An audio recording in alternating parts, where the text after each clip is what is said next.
Recording studio नौखा बाजार सुपौल।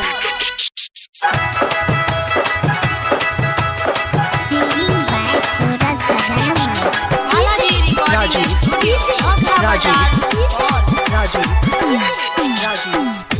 गाड़ी से करबई मैं के सिंगरवा रे ननदी अंगना निपाद। गाड़ी से करबई मैं के सिंगरवा रे ननदी अंगना निपाद। अंगना निपाद ननदी मैया के बुलाल। अंगना निपाद ननदी मैया के बुलाल।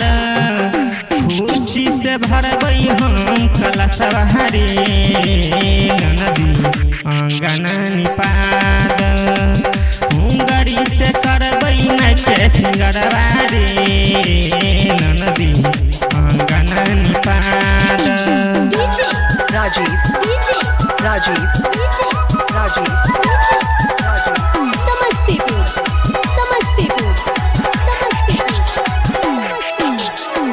ओइले दशहरा ननदी झूलवा लगाव। ओइले दशहरा ननदी झूलवा लगाव।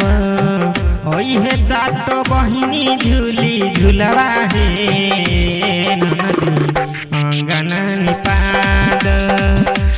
गाड़ी से करबई मैं के सिंगरवा रे ननदी अंगना निपाद।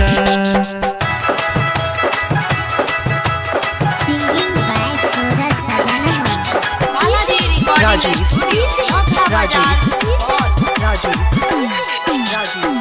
होइछा भर जइह ननदी सतमी के दिनवा।